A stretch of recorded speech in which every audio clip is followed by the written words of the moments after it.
Assalamualaikum warahmatullahi wabarakatuh.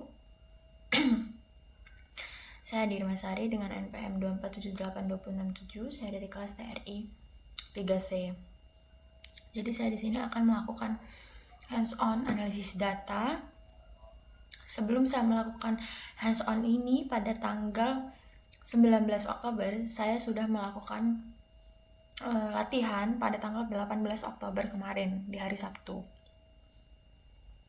Ketika latihan tersebut, saya menggunakan file collab praktikum 6 yang ada di Google Drive yang saya kumpulkan ke LMS di tanggal 17 Oktober di hari Jumat sore. Saat saya melakukan running ulang, file data amazinghousing.csv tidak ada di Google Colab sehingga ketika saya running, error. Dan saya memasukkan kembali file amazinghousing.csv ke Google Colab, akhirnya bisa saya running. Tetapi ternyata tanpa saya sadari, di drive yang saya kumpulkan pada tanggal 17 Oktober, itu keterangan diubahnya menjadi 18 Oktober ketika saya melakukan latihan. Nah, dan keterangan uploadnya itu tetap di tanggal 17 Oktober di hari Jumat sore. Karena hal tersebut, saya memutuskan untuk membuat copy dari file yang ada di drive. Buat copy barunya ini yang untuk saya melakukan hands-on pada tanggal 19 Oktober ini supaya tidak ada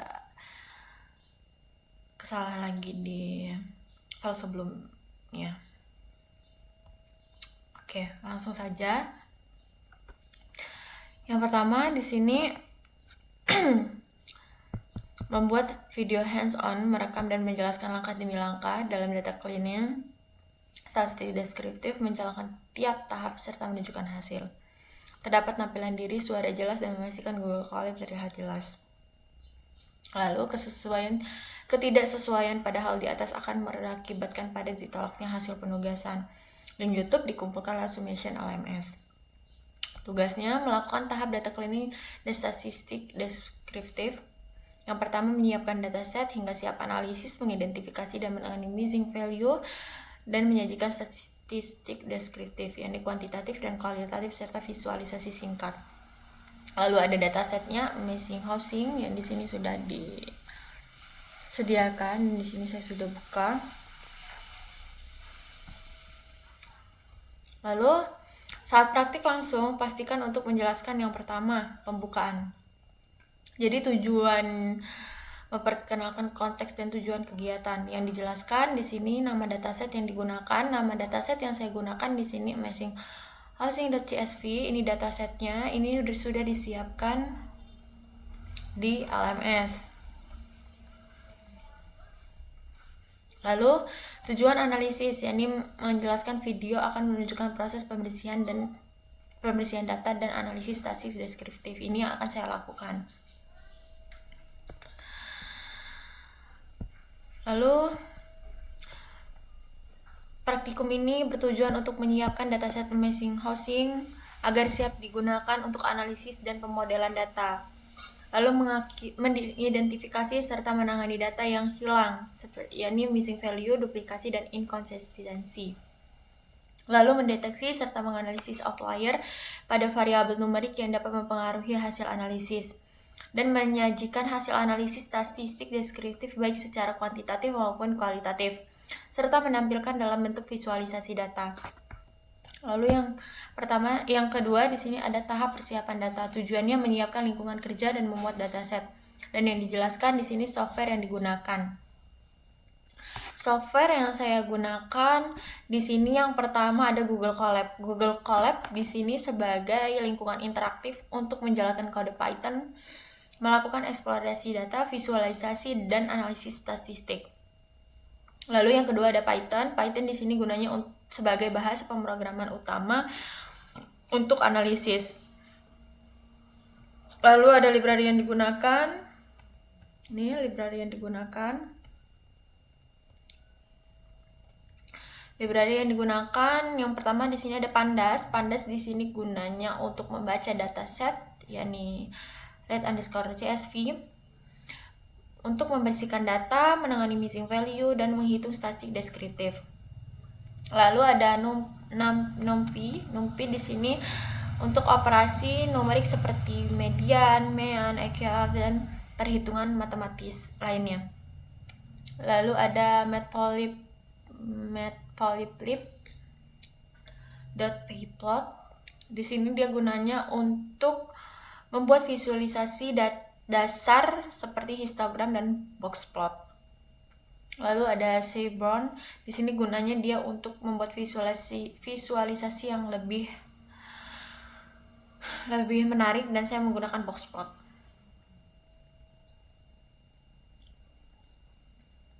Lalu cara membaca dataset read_csv. Jadi di sini membaca datasetnya menggunakan read_csv. Jadi di sini dia mengeluarkan 5 set data di awal. Seperti itu, 5 set data di awal.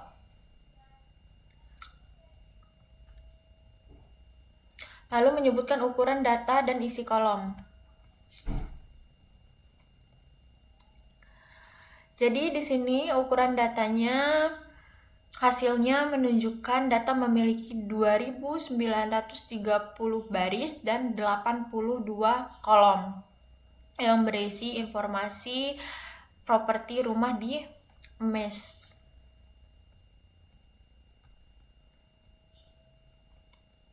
Lalu yang ketiga di sini pemeriksaan data awal. Tujuannya memahami struktur dan tipe data yang dijelaskan output fitur mana saja yang masuk ke golongan kuantitatif dan kualitatif.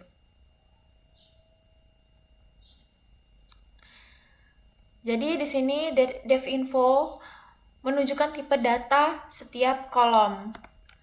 Lalu di sini ada outputnya.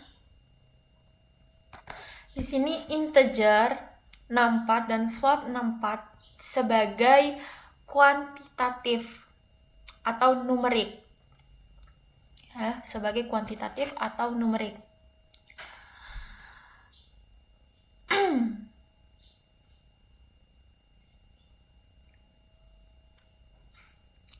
Nah, sedangkan objek di sini sebagai kualitatif atau kategorik.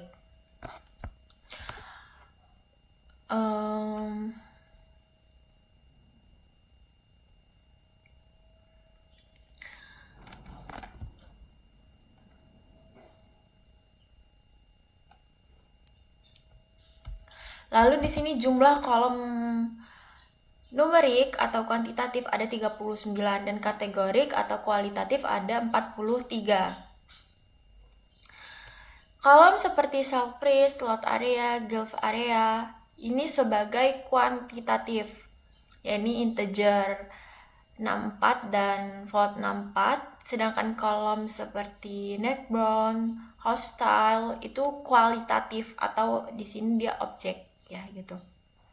Jadi di sini order, pit, MS subclass, MS zoning, MS zoning tidak. Order, pit, subclass di sini sebagai integer 64. Berarti apa? Berarti dia kuantitatif atau numerik masuknya. Lalu di sini ada MS zoning, terus to street, lay. Di sini dia sebagai objek berarti dia kategorik atau kualitatif seperti itu. Lalu di sini kolom salah atau missing tipe data angka disimpan sebagai string. Nah, di sini devinfo sudah membaca gitu ya. Jadi tidak ada kolom integer dibacanya string atau kolom string dibacanya integer, itu tidak ada. Ketika dia integer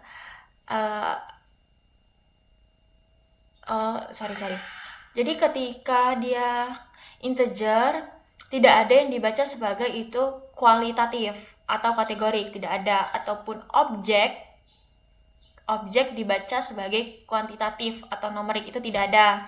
Jadi memang pada data ini DevInfo sudah membaca ketika dia integer atau float 64 itu dia sudah dibaca sebagai numerik atau kuantitatif, sedangkan objek di sini sudah dibaca sebagai kategorik atau kualitatif, seperti itu.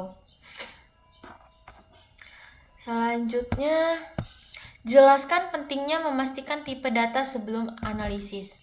Jadi sangat penting ya, sangat penting menentukan tipe data sebelum dianalisis supaya analisis statistik tidak salah interpretasi. Jadi ini kan menentukan tipe data ini kan di awal. Jadi kalau misalkan kita menentukan tipe datanya saja sudah salah, pasti yang di ke bawah-bawahnya ini, tahap-tahap selanjutnya ini salah juga. Seperti itu. Jadi memang harus benar, harus dicek tipe datanya. Karena itu menentukan langkah-langkah selanjutnya.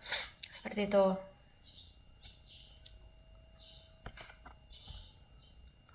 Lalu cek duplikasi dan inkonsistensi. Tujuannya memastikan tidak ada data ganda atau kategori tidak konsisten yang dijelaskan hasil duplicate sum.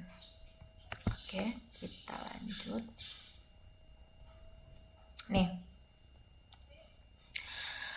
Duplicate sum di sini dia gunanya untuk mengecek ada berapa yang duplikat gitu, yang kembar yang sama. Di sini 0 ya, di sini tidak ada. Jadi dev duplicate sum ini gunanya untuk mendeteksi seperti itu, mendeteksi data-data yang duplikat, tetapi di sini duplikatnya 0. Tidak ada. Lalu kategori tidak seragam.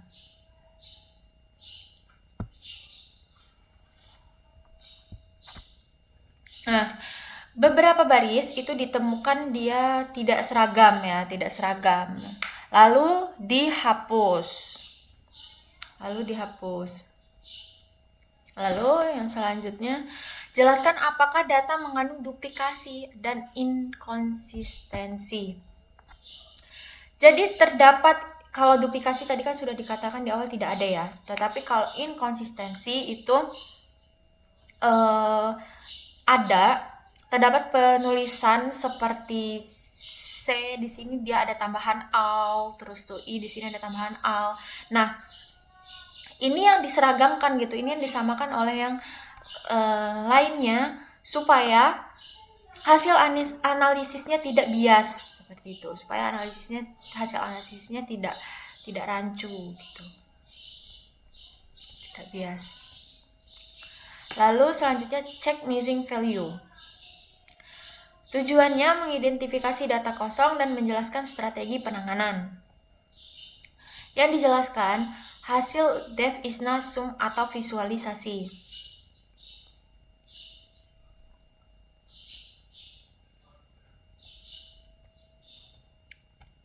Next. Nah, jadi di sini dev underscore ISNA sum ini gunanya untuk menunjukkan kolom dengan nilai kosong seperti itu. Gunanya ini dia outputnya ada poll Kisi 2917, Miss Future ada 2824 dan seterusnya. Lalu di sini kolom dengan missing terbanyak.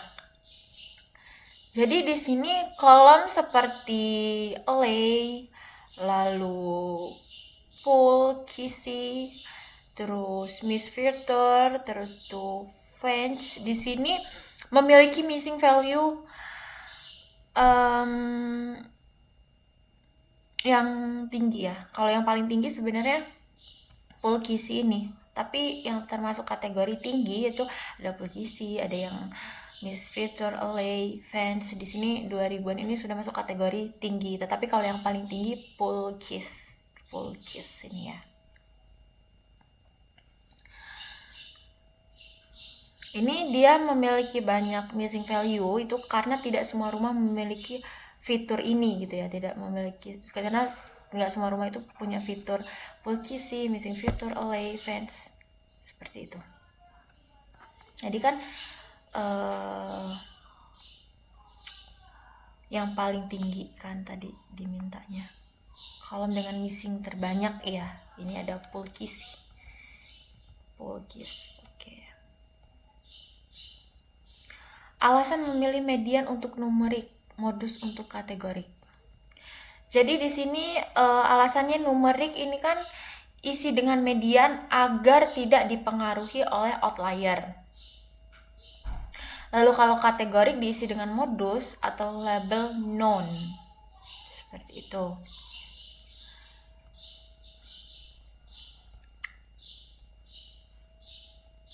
Lalu check outlier. Tujuannya menemukan nilai-nilai data yang menyimpang jauh dari pola umum yang bisa disebabkan oleh kesalahan input, pengukuran, atau karakteristik khusus. Jelaskan secara singkat apa itu outlier, nilai yang jauh dari distribusi normal data lainnya.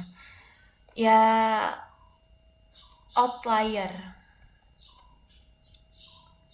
Jadi outlier itu adalah nilai yang jauh dari pola umum atau pola yang biasanya, standarnya gitu. Dia melampaui standar, melampaui batas seperti itu. Jelaskan mengapa penting dilakukan deteksi outlier sebelum analisis deskriptif atau modeling. Ya, di sini dilakukan deteksi outlier ini sebelum analisis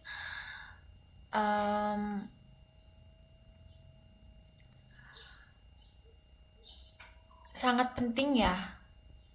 Mengapa penting? Ya sangat penting dilakukan sebelum analisis itu karena yang pertama dia mempengaruhi statistik deskriptif, yakni outlier ini dapat secara signifikan mengubah nilai rata-rata atau mean, dan standar deviasi, memberikan gambaran yang salah tentang pusat dan penyebaran data.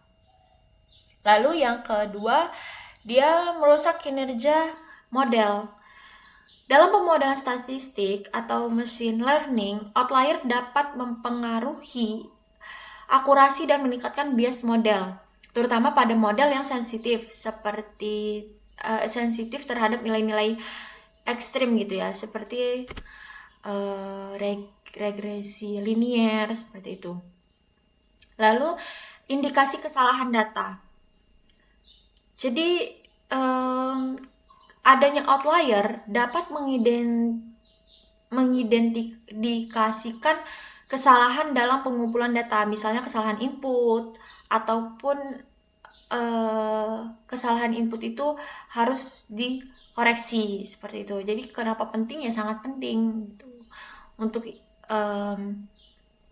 mempengaruhi statistik yang pasti, terus merusak kinerja model, terus mengidentifikasi kesalahan data. Tunjukkan variabel numerik yang dicek.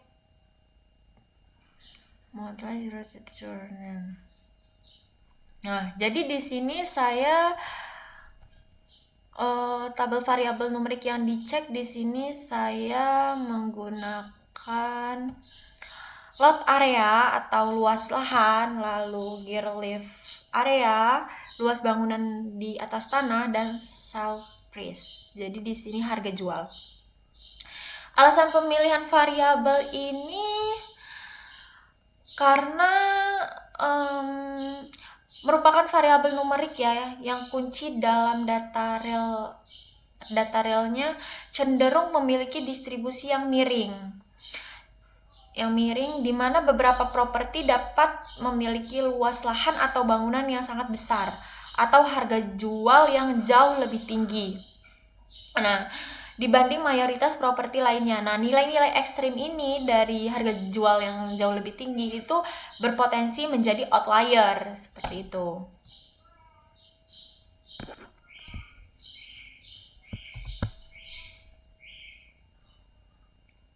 Ini sudah. Lalu gunakan visualisasi box plot atau histogram, silahkan pilih salah satu. Jadi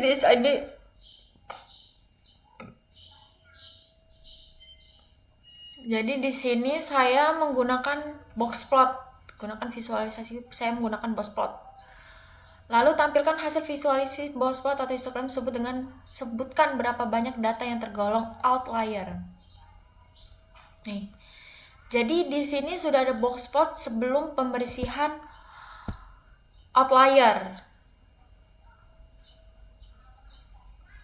Nah, di sini lot area terdapat banyak sekali titik di atas Wirsek atas ya.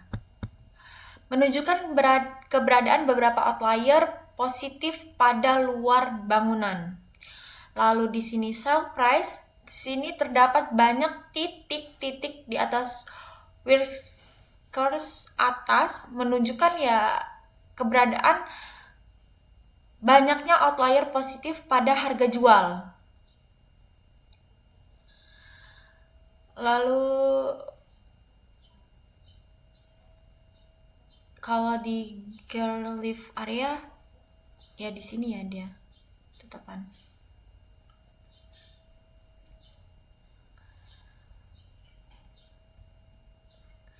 Bandingkan belum nanti. Nah,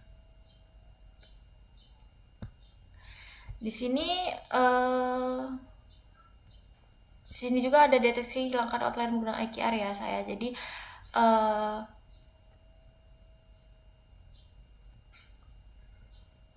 ukuran sebelumnya itu ada sebelum pembersihan itu ada 2930 baris dan 82 kolom. Nah, setelah melakukan pembersihan itu ada 2655 baris dan 82 kolom. Nah, ini berarti data yang terdeteksi dan dihilangkan sebagai outlier di salah satu atau lebih dari ketiga kolom ini adalah 2930 dikurangin 2655, ada 275 baris data diklasifikasikan sebagai outlier gitu. Untuk metode IQR-nya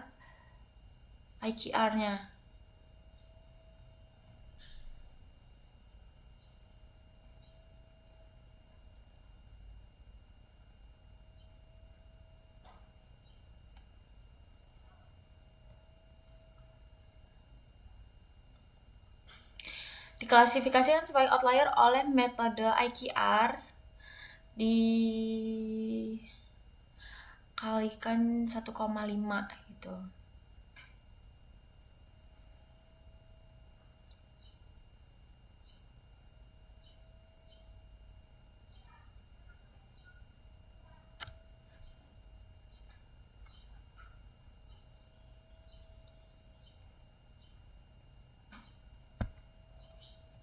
Oke, sepertinya sudah cukup jelas.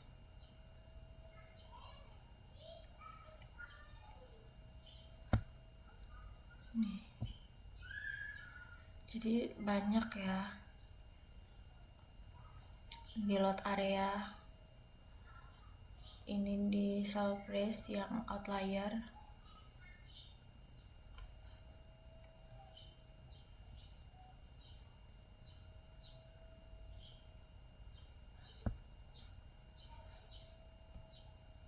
Sebutkan berapa banyak data yang tergolong outlier. Nah, di sini jadi ada 275 baris data sebagai outlier ya, seperti yang saya jelaskan tadi. Jadi dia 2930 dikurangin 2655 ada jadi 275 baris data. Karena kan sebelumnya dia ada 2930 baris nih. Terus tuh kalau sesudah dibersihkan dia jadi 2655. Berarti yang terdeteksi sebagai outlier ada 275 baris data. Seperti itu. Terus bandingkan box plot sebelumnya di studi pembersihan, jelaskan efeknya. Contoh, setelah penanganan distribusi biaya bulan menjadi lebih seimbang dan tidak terlalu dipengaruhi oleh nilai ekstrim. Nah, ini kan setelah pembersihan ini ya, setelah pembersihan outlier. Jadi fitur boxplot sebelumnya pembersihan outlier boxplot setelah pembersihan outlier, rentang sumbu Y mencapai 700.000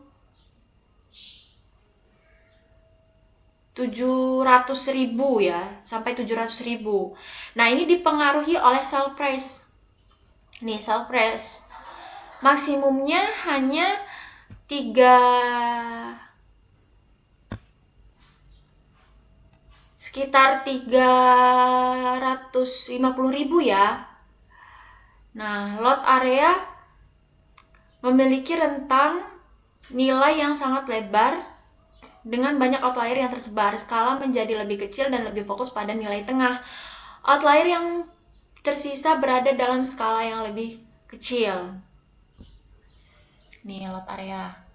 Lalu Gerlif area memiliki beberapa outlier yang terlihat di sini. Praktisnya tidak ada outlier yang terlihat. Tidak ada. Tidak ada ya.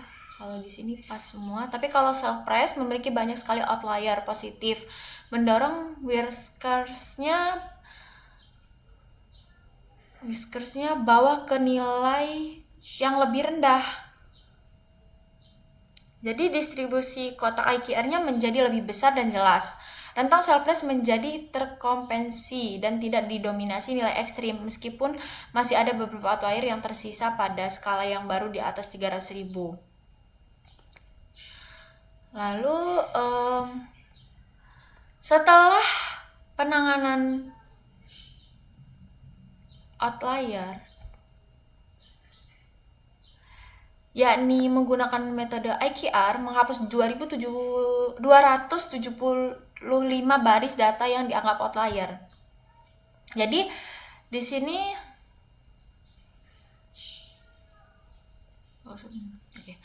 Jadi di sini skala datanya lebih terkendali. Pada sumbu Y ini boxplot menjadi lebih kecil ya. Menjadi lebih kecil. Dan terfokus pada mayoritas nilai data. Rentang nilai tidak lagi didominasi oleh nilai ekstrim di atas 700.000, membuat visualisasi data distribusi inti, data kotak atau whiskers ini menjadi lebih jelas. Dan distribusi lebih seimbang. Distribusi lot area dan sell price menjadi seimbang dan tidak terlalu dipengaruhi oleh nilai ekstrim yang sangat besar.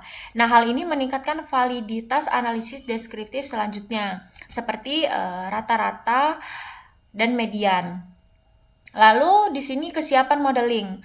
Data yang telah dibersihkan dari outlier ekstrim ini akan meningkatkan stabilitas dan akurasi model machine learning yang akan dibangun. Lalu selanjutnya statistik deskriptif kuantitatif. Tujuannya menggambarkan data numerik secara ringkas yang dijelaskan hasil descript atau tabel mean, median, STD, CV, dan EQR. Oke. Yang pertama hasilnya.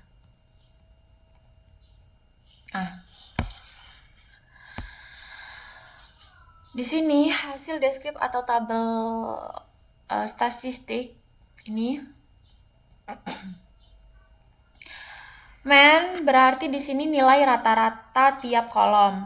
Lalu 50% di sini sebagai median, nilai tengah dari data. Lalu STD di sini standard deviation, yakni simpangan baku terhadap rata-rata, yakni STD atau mean, menggambarkan tingkat keragaman relatif.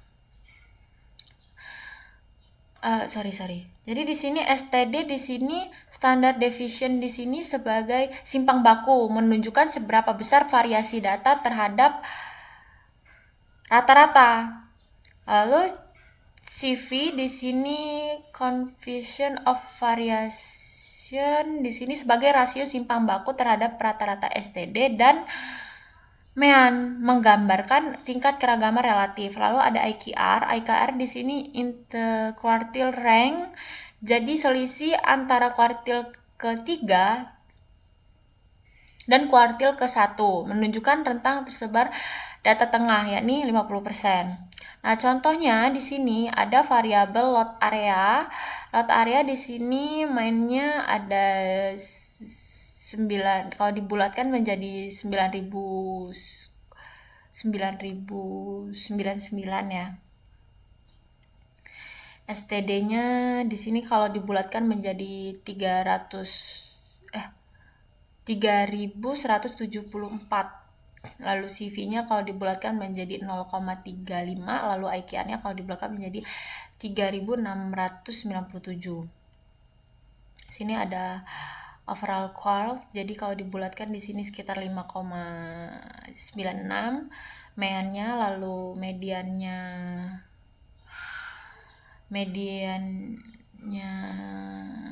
6,0, lalu STD-nya dia 1,29, CV-nya dia 0,22, lalu IQR-nya ada 2,0. Artinya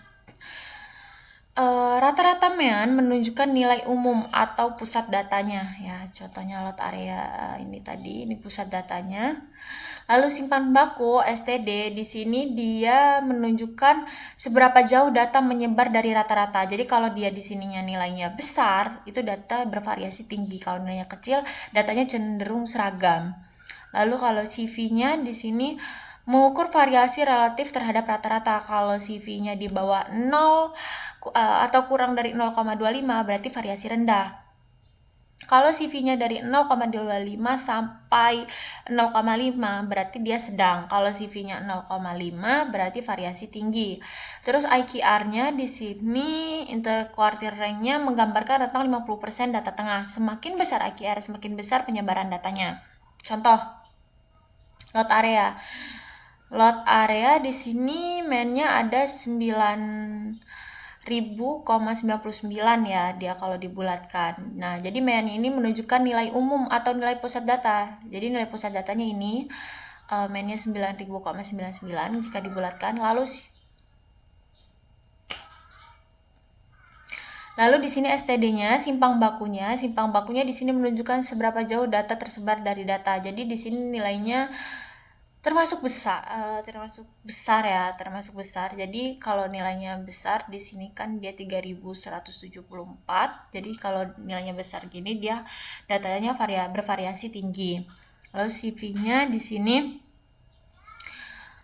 0,3 ya, jadi dia 0,3, 0,35 ini berarti dia masuknya di variasi sedang, karena kan 0,2 sampai 0,5 itu variasinya sedang. Lalu IQR-nya di sini menggambarkan tentang 50% data tengah. Jadi di sini 3697.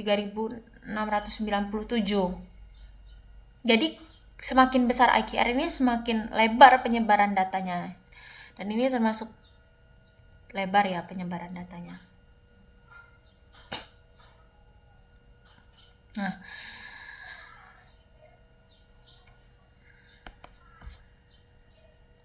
lalu ini sudah arti nilai arti nilai rata-rata simpang baku CV udah ya, sudah saya jelaskan. Lalu satu contoh interpretasi, contoh rata-rata. Nah, ini satu contoh interpretasinya di sini. Tadi sudah saya kasih contoh lot area. Jadi di sini saya mau kasih overall call ini. Jadi rata-rata overall call atau kualitas bangunan di sini kan dia 5,96 ya, 5,96. Nah, dengan disimpang bakunya 1,29. Jadi menunjukkan sebagian besar rumah memiliki kualitas di sekitar nilai 6. Seperti itu, di sekitar nilai 6. Lalu ada juga contoh satu lagi di sini Mas NVR area memiliki CV-nya di sini dia 1,79. Artinya variasi antara rumah sangat tinggi. Beberapa rumah memiliki luas never besar. sebagian lainnya tidak sama sekali. Ini ya, tidak sama sekali. Bisa ada contohnya. Sedangkan ini dia termasuk besar CV-nya. Lalu ini tadi sudah saya jelaskan arti simpang baku CV dan ini. Terus yang ke-8, statistik deskriptif kualitatif. Tujuannya menunjukkan distribusi kategori yang dijelaskan frekuensi dan presentase.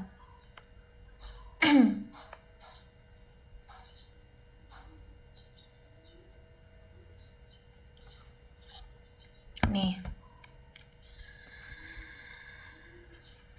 Jadi di sini tabel ini statistik deskriptif kualitatif ini, tabel ini menunjukkan jumlah frekuensi, jumlah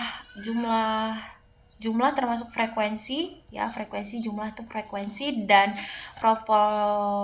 proporsi ini sebagai presentase. Tiap kategori pada variabel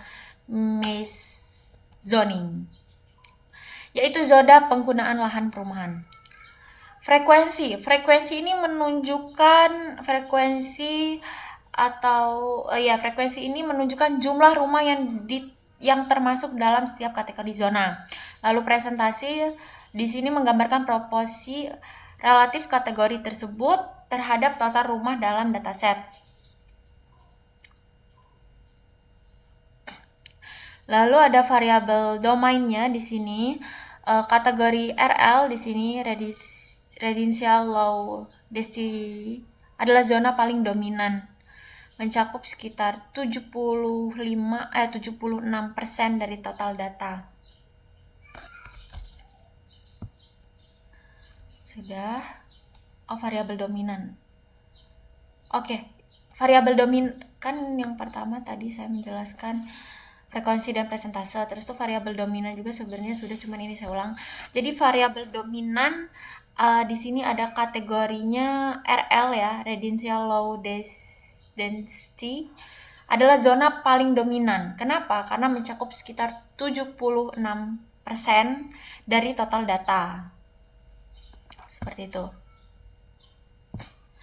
Lalu makna terhadap konteks, contohnya sebagian besar pelanggan menggunakan kontrak bulanan, artinya royalitas rendah dan potensi churn tinggi.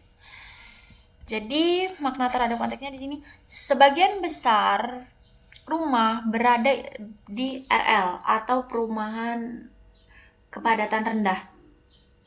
Artinya mayoritas properti di kota Ames berada di lingkungan hunian yang luas, tenang, dan tidak padat. Hal ini mencerminkan karakteristik pasar perumahan yang berfokus pada area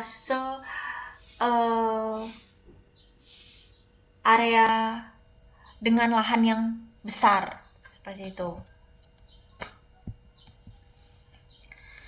Lalu selanjutnya visualisasi data. Tujuannya memperjelas distribusi dan hubungan antar variabel, yang dijelaskan grafik yang digunakan histogram atau bar chart. Jadi saya di sini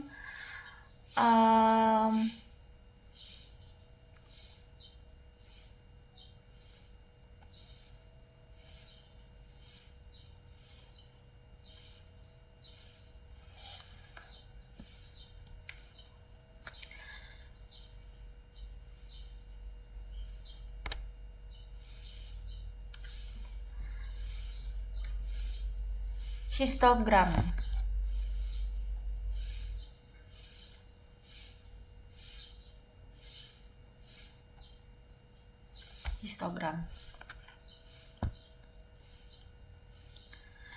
Jadi histogram dari sale price. Jadi histogram di sini gunakan untuk memvisualisasi distribusi harga rumah sale price. Jadi dia menunjukkan frekuensi data dalam interval tertentu. Nih.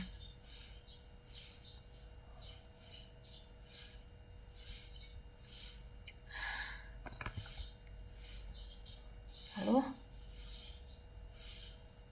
apa yang terlihat dari grafik squared outlier dominasi? Oke.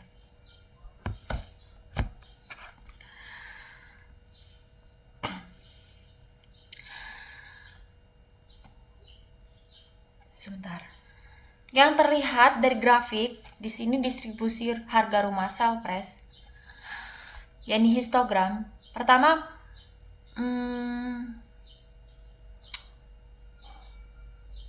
bentuk distribusinya di sini square atau ininya miring ya. Histogram jadinya menunjukkan bahwa distribusi harga jual atau sale price ini miring ke kanan, yakni positively squared. Nah, ini terlihat karena ekor distribusi bagian yang memiliki bagian yang memiliki frekuensi lebih rendah memanjang ke sisi kanan yang lebih tinggi ya dari puncaknya.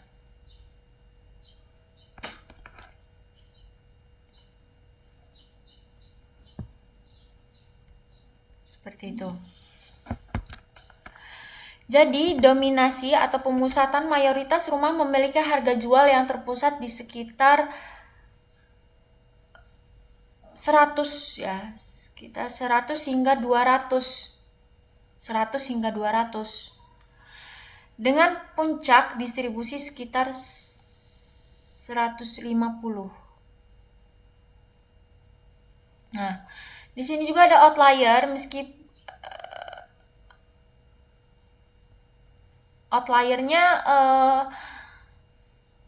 nggak secara spesifik ya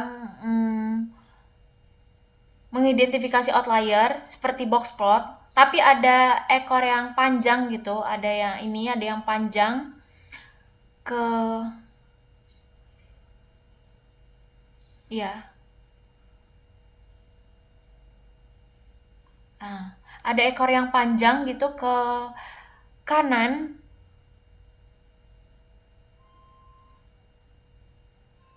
Jadi ini menunjukkan bahwa ada rumah-rumah dengan harga jual yang jauh lebih tinggi di atas rata-rata. Nih, outlier. Oke.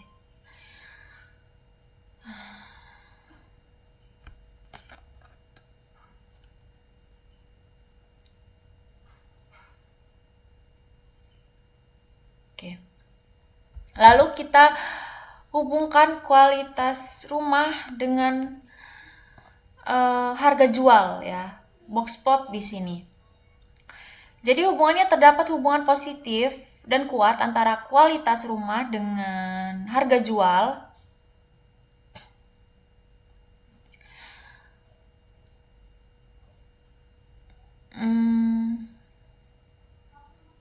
Semakin tinggi kualitas rumahnya, semakin mahal ya harganya. Iya, semakin tinggi kualitas rumahnya. Nih. Misalkan dia di 10, ya dia sale price-nya lebih mahal. Jadi 350.000. Seperti itu.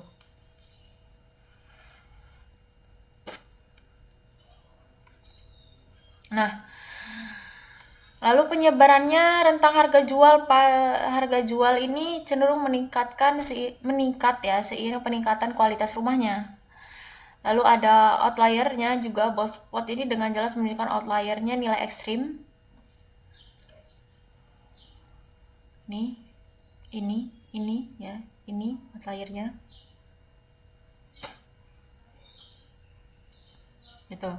Dan harga jual yang kualitas rumah yang tinggi menunjukkan rentang harga yang sempit. Karena apa? Karena ya dikit yang belinya, kan mahal. Gitu.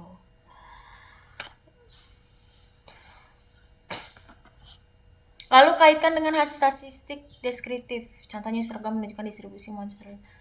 Oke. Jadi kita kaitkan.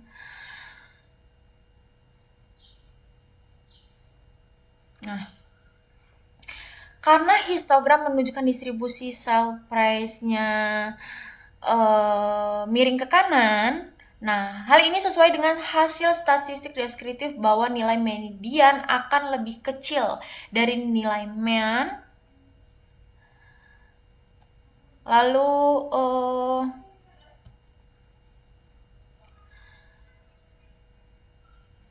ini ekor yang ke kanan ini Ini dia menarik nilai rata-rata ke atas ya, menunjukkan nilai yang lebih besar, sementara nilai tengah median akan kurang berpengaruh. Lalu grafik box plot di sini menunjukkan bahwa kotak yang mencakup median IQR dan IKR secara konsisten bergerak ke atas seiring peningkatan overall qual gitu. Dari 1 ke 10. Ini menunjukkan bahwa nilai median dan sell price meningkat secara signifikan untuk setiap kenaikan tingkat kualitasnya. Jadi semakin naik kualitasnya ya semakin naik juga harganya. Lalu adanya outlier yang terlihat pada box plot terutama di 7 dan 8. Ini menunjukkan bahwa jika dihitung nilai simpang baku atau rentang dari sell price akan lebih besar daripada jika didistribusikan harganya dilihat dari rentang IQR gitu. Ini juga menunjukkan perlunya pertimbangan apakah outlier ini perlu diatasi, misalnya dihilangkan atau dibuang atau diubah sebelum membuat model prediksi nah ini tergantung pada tujuannya. Lalu yang terakhir ada ringkasan dan penutupan. Tujuan menegaskan pemahaman dan inisiat akhir yang dijelaskan. Ya 2-3 poin temuan utama data siap untuk dianalisis lanjutan ucapan. 2-3 poin utama yang temuan ya data yang tadinya mentah ya atau raw kini sudah menjadi proses validasi dan pembersihan dan menghasilkan dataset final dengan jumlah 2.655 record dan 82 fitur yang dianggap berkualitas tinggi dan siap untuk diolah lebih lanjut seperti itu. Jadi kalau 2-3 poin utama yaitu tadi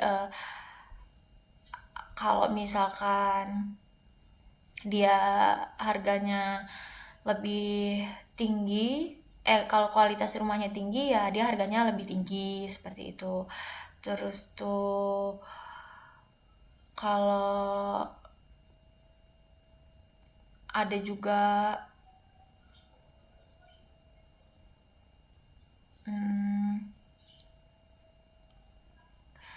ditemukannya outlier gitu, outlier yang harus ditangani supaya tidak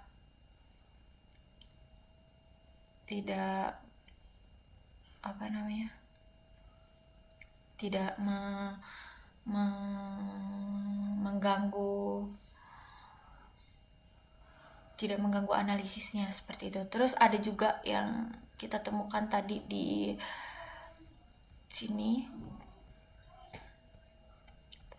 kita temukan di sini adanya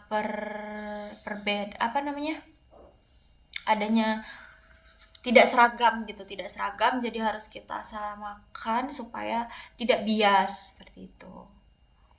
Jadi ada temuan-temuan nih seperti ini. Yang pertama harus diseragamkan supaya tidak bias, dan kalau harganya ada outlier yang harus ditangani. Terus tuh ada kalau harganya dia lebih murah ya kualitasnya murah, kalau harganya kualitasnya tinggi ya harganya juga tinggi seperti itu. Terus data siap untuk dianalisis lanjutan ya, ini data siap dianalisis lanjutan dengan menghasilkan dataset finalnya 2.655 record dan 82 fitur. Dan yang terakhir ucapan penutupan singkat. Mungkin sekian penjelasan dari saya. Data siap digunakan untuk analisis lebih lanjut. Sekian dari saya, terima kasih. Wassalamualaikum warahmatullahi wabarakatuh.